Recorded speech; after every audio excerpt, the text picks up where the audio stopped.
We are celebrating 1 year since we hit publish on our first YouTube video. It's been a good year and a long year, and it's definitely come with some challenges along the way. Just a few. Just a few. We want to take some time to share our analytics with you and a few things about what we've learned and what we would do differently when it comes to hitting the publish button on our YouTube videos. Without further ado, Cue the intro. We're Dev and Phil from Creatives en Route, and we built out the back of our Toyota RAV4 as an SUV camper to help make travel more affordable.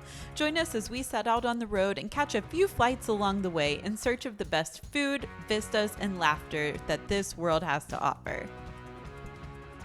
one of my biggest pet peeves of analytics growth videos are when they're published by YouTube growth channels. I think it makes way more sense for a creator from a specific niche to do an analytics review from their own channel, just because that's way more relatable than a channel that has just been created to show you how fast they can grow by talking about how fast they can grow. A YouTube channel about YouTube channels isn't exactly what we're doing. A YouTube channel about YouTube channels so you can YouTube channel while you YouTube channel. Yeah, exactly. The content that we're creating is related to travel, so our analytics are going to be based on the pros and cons of creating this kind of thing and the challenges that come along with it. Even though we make travel content, we also do a lot of talking head videos, and so I think it is relevant to other niches that are similar to ours. But if you're nosy like us, I enjoy watching analytics growth videos because it's fun to see the potential of what your channel could actually achieve. All right, so what you're looking at now is YouTube Studio. So this is a page that is given to every creator so you can kind of track the progress of your videos and your channel overall. If you're like me, you can definitely get addicted to this page. So I have to monitor how often I check it. YouTube Analytics has a ton of information, so you can kind of get a broad snapshot of how your channel is performing and make some decisions based off of those analytics. But one of the things that we've learned along that way is that you can't always rely on what the analytics are telling you to create a growth plan for your channel, because YouTube is really versatile. Absolutely. And we'll get into some of those details at the end when it comes to what we've learned. But we want to dive into these analytic details really so that you can see how our videos have performed and how they performed over time. In our first year of YouTube, we published 43 different long form videos. We also did a few shorts, totaling about 29 shorts over the year. We definitely focused most of our time on the long form content just because that's what we enjoy posting the best. So here is the analytics page where you can really dive into the specific details. So as you can see here, I've already set the time from June 10th, 2024, when we hit publish on video number 1 through June 9th, 2025. So right at the 365-day mark. I'm going to go ahead and make sure that everything is checked here that I want to see. So views, watch time, hours, subscribers, all good there. So we'll dive into each of those things individually and kind of chat through it. Now this includes all of our content, both long form and short form, and you can see here that we had 78,603 views across all of our content. And 3,751 watch hours, as well as 747 subscribers. So before we really look at long form videos, I want to take some time and look at shorts. We really did not spend a bunch of time on shorts whatsoever. Short form video content is not really our area of interest, but it did give our channel a little bit of growth. So you can filter by content type, and I use this a lot just because our long form videos are really what we're using to track toward monetization. You can use shorts to achieve monetization, but for us, long form videos are our bread and butter. All right, as you can see, the graph is pretty flat with a couple of bumps for each of the videos that we published. I'm just gonna hit total so that we can kind of look at it as is. As you can tell based on the graph, these shorts may get a boost and like a lot of views, but for a very short duration of time. Once they fall off, they completely fall off. Yeah, usually in our experience, when people are searching YouTube, they're really looking for long form videos. And so our long form videos continue to get a lot of playtime over the course of the months, year that follow. our shorts don't get a lot of playtime after they're initial published. We kind of see them cycle through depending on how long they're staying relevant for, I guess. As you can see here, our top one was our Nashville video at about 6,400 views. That was one that lasted a little bit longer after we published it. So that's gonna be this big hump right here, and these short little bursts after it are still that Nashville video, just kind of continuing to cycle through. Short form videos can also help you grow your subscriber count, which is something that lasts for your channel overall.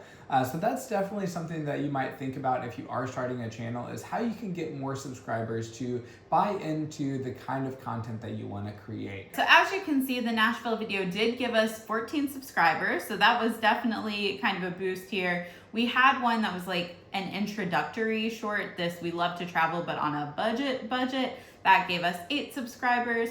But I've heard that YouTube Shorts viewers don't necessarily translate to watch time for your long form videos, just because those viewers tend to stay more so in that kind of content.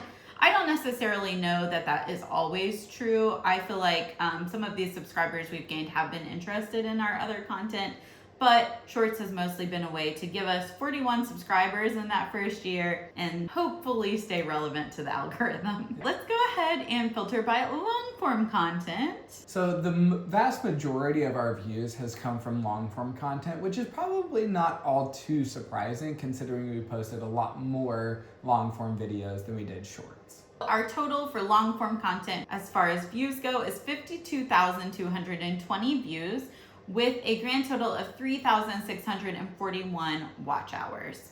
The vast majority of our subscribers also come from our long form content at 537. All right, so looking at this top graph here, this day, dun dun dun, September 6th, we saw a huge drop in views for our channel.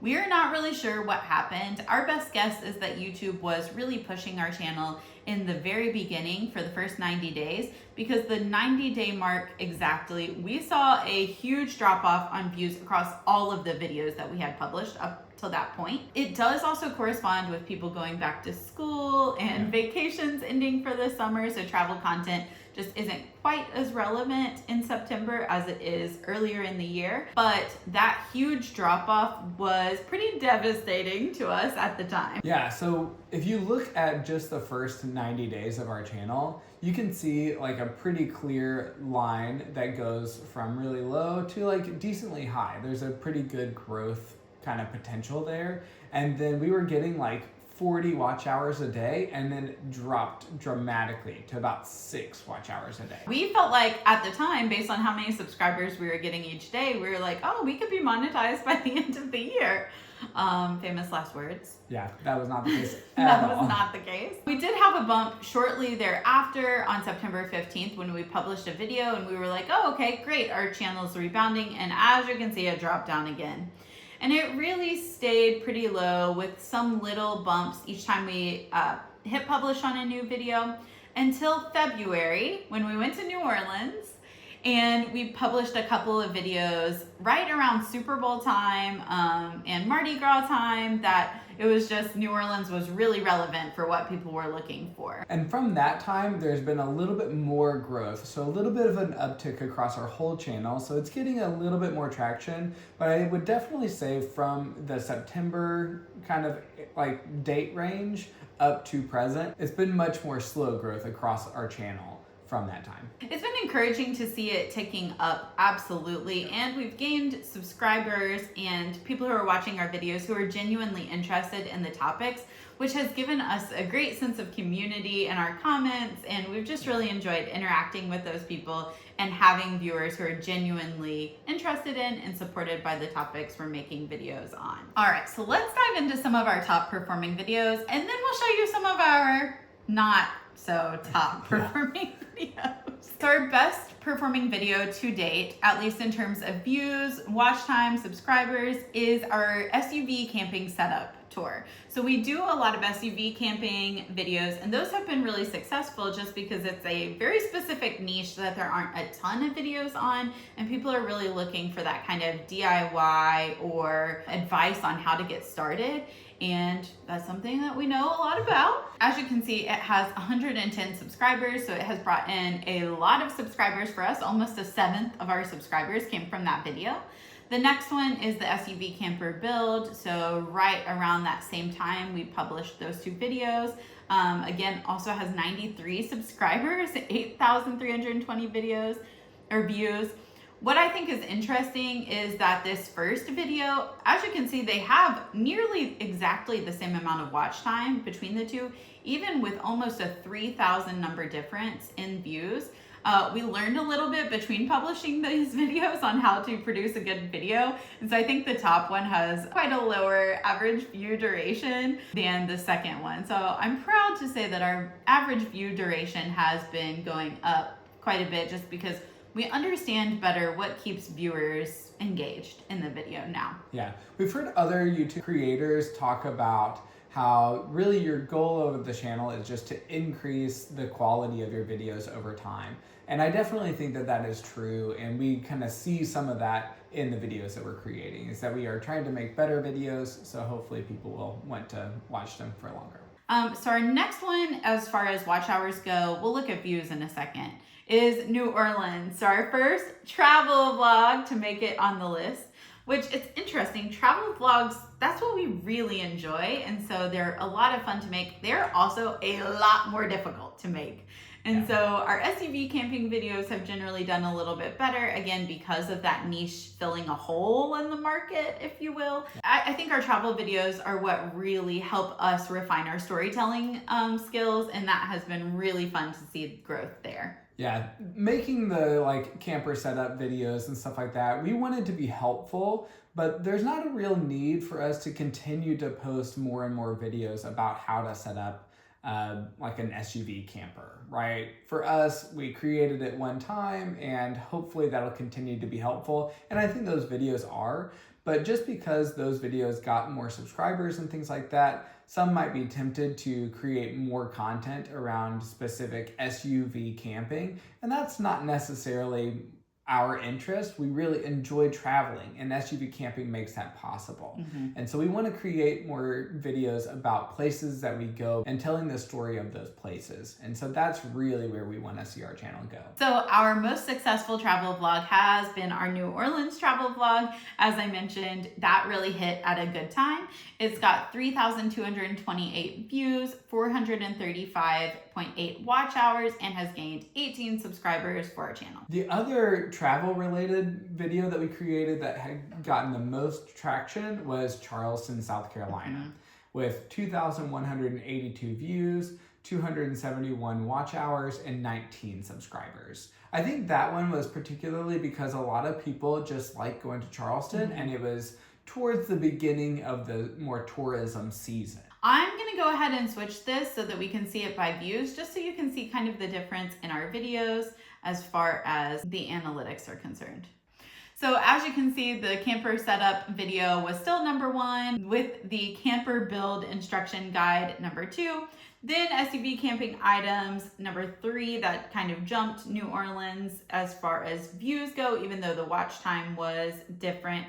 It still had a large number of subscribers with 65. So we are definitely gaining the most subscribers off of our SUV camping videos individually. However, because we've put out a lot more travel vlogs, we have a lot more subscribers on our travel vlogs in general, which is nice because that means the majority of our subscribers are still interested in the content that we're putting out more regularly. Then I just have to highlight one more, Cincinnati, Ohio. I'm from the Cincinnati area, and it is a place that is really special to both of us. So we have been really happy that that video has been doing well. Now, if we switch to a couple of our lowest performing videos, there are some things that are not surprising at all, because some of your more recent videos are not going to have nearly as many views unless they've gone viral, which ours haven't.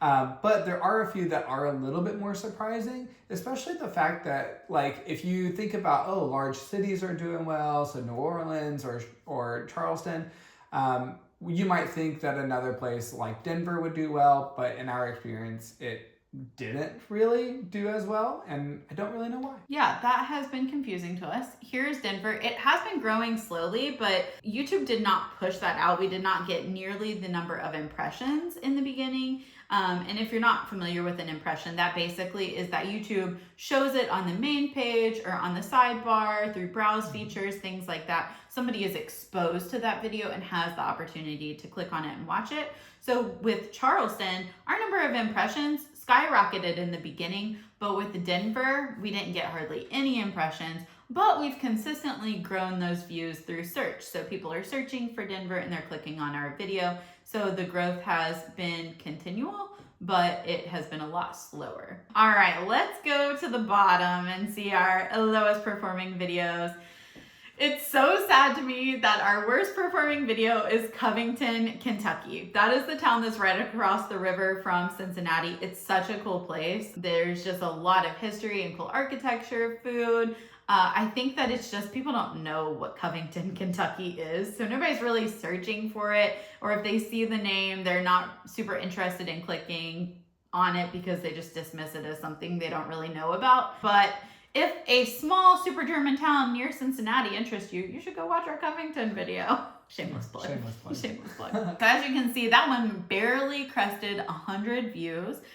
7 watch time hours in, no subscribers. So RIP Covington video. Then our Florida road trip. This one is an interesting one because we looked at Tampa and Ybor City, but then we also went to a small town outside of Tampa, and we really didn't know, we didn't have enough content to make 2 separate videos, but putting those 2 topics together are just so kind of unrelated, I guess, that it's confusing to a viewer. So it makes sense to us that that would not be as high of a performing video. I think, for us, trying to understand what people are interested in, but also like coupling that with what we are interested in. We want to make videos that are relevant to us, but hopefully other people will find them engaging as well. And so I think trying to find that balance of that is tricky, and at the end of the day, we want to create videos because they're fun to make and because it's an opportunity for us to tell stories about interesting places that we've been. So if that's the kind of content you like, we would love to have you join us along in this journey, because there are so many more places that we want to go, because there's so much to see all around the world. And next month, we're headed to our 49th US state, and 50 is coming right behind that. So we're really excited to share that with you, and we would love to have you join us on those journeys. We made a few videos that were really particularly timely for like the part of the season. So there are like a series of Oktoberfest videos or some Christmas market videos that we're really excited about, but we haven't had that kind of reoccurring part of the year happen yet. So I think some videos may have another resurgence just as people start planning for going to Oktoberfest, which I highly recommend, especially in Cincinnati, or going to some Christmas markets like the one in Chicago. So hopefully those will get traction again. But that's kind of the nice thing about the long form content, is that it stays on there year round, so people can come back to it and hopefully find it relevant.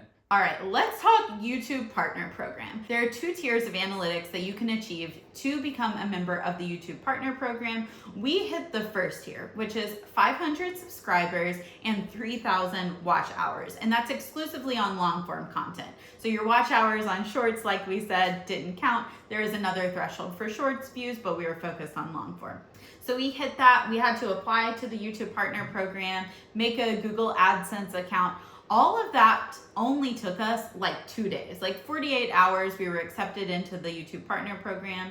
So that has made us eligible for supers and membership and gifts, to where people could gift you things or join your channel for additional content. We have not chosen to do that for now, just because we're focusing on the content that we're making for our general channel. We do have supers, but this is a brand new thing for us, and so we have made a whopping total of $0. Goose egg, $0 on the YouTube Partner Program right now. We have, however, made some money off of affiliate income from some affiliates that we have used. That affiliate income has been the only income that we have really made at this point.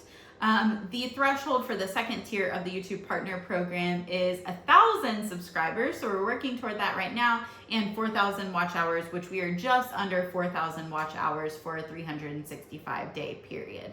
So that's kind of where things stand with the YouTube Partner Program. We're working on it. Yeah, it's definitely, for our channel, it's been much more slow growth, which hopefully is good growth for us. Some channels will, go viral, and so they can get a lot of watch hours and a lot of subscribers just off of one video. That's not necessarily been the case for us, and so it's kind of a slower process that we are still trying to grow. So let's share just a couple of things that we have learned through this process and things that we would do differently if we were starting it in 2025. So one of the things that we've taken away from this is we were hoping to make 52 videos in the year, so one a week, and we hit 43, which honestly is pretty decent, but there were definitely 9 weeks that we did not publish videos for a variety of different reasons. Honestly, I mean, life happens, and some weeks are just a lot busier than others. I think something that really would have helped us in some of those weeks where we didn't publish videos is to have a plan in advance of what your next couple of videos are going to look like, because some weeks rolled around and we were like, oh shoot, we don't have a video to make this week. Are we gonna go somewhere? Do we have a trip already planned? So I think a little bit of planning for what our publication schedule was going to look like would have helped us achieve the goal of one video per week for the year. There's also some places that are definitely worth having multiple videos. So I think if we had tried to plan ahead a little bit more about specific things we wanted to show in different places, like doing a food specific video or a day in the life like in this city or something like that, we could have gotten a couple more videos out of some different places that now we'll just have to go back to. Yeah, exactly. I think another thing that is helpful is just to have that consistency, but there's also something to early channels kind of doubling down on the frequency of their posts. That's not necessarily something that we've taken a heavy stance on. I think posting once a week is about as frequently as we probably can in a sustainable way, but we have seen some channels grow by posting 2, 3, or 4 videos on a weekly basis, just kind of flooding their channel with a lot of content. And I think that that is a way to especially capitalize on that sort of first 90-day push. That's not necessarily something that we had planned for or prepared for, and so I think we've kind of taken the approach of posting about once a week or so because it's more sustainable for our travel schedule. I mentioned this earlier, but I, in the beginning especially, could not stop refreshing the analytics, and sometimes I still get into that kind of mode just because it's interesting and you put a lot of work into something. But the reality is that when you hit publish on a YouTube video, that bump in impressions may not even come for like 3 days. And so I can get really down on myself in the first 24 hours of not seeing a ton of growth and seeing that video like ranked like 7 out of 10 of our last videos.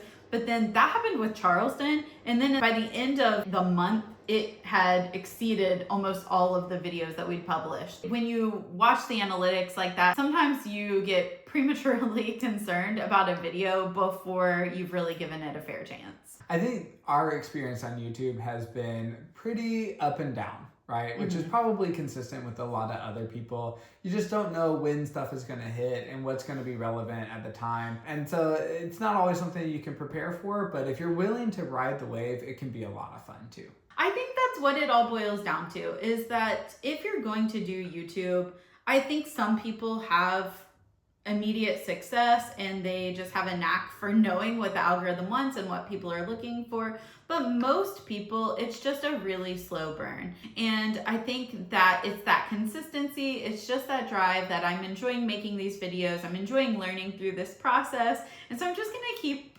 doing it and seeing where this takes us. That's been our approach, and I really think that that has helped make it more sustainable for us. We really enjoy making this content, so we definitely plan to continue to do so as we travel. We have still got the travel bug, so we are so excited for where the road is going to take us, and hopefully the skies too. The skies too. This upcoming trip is going to be We're actually flying and not driving our SUV. SUV camper. Thanks so much for sticking around and hearing all of the analytics for our channel. It's been a lot of fun, and it's fun to look back on our videos and see how they've done. Yeah, we're excited for the direction of our channel and where that's going to continue to go. So if you'd like to follow along, hit that subscribe button. It helps us out a ton, and you can see our future content, which will hopefully be relevant and fun for you as well. We'll see you next time. Bye. When we start earning a little bit more, we're earning anything at all. Vlog style and talk. Oh my gosh. Sorry. Help. Need somebody. Help. Here we go. Here we go. One more time. Okay.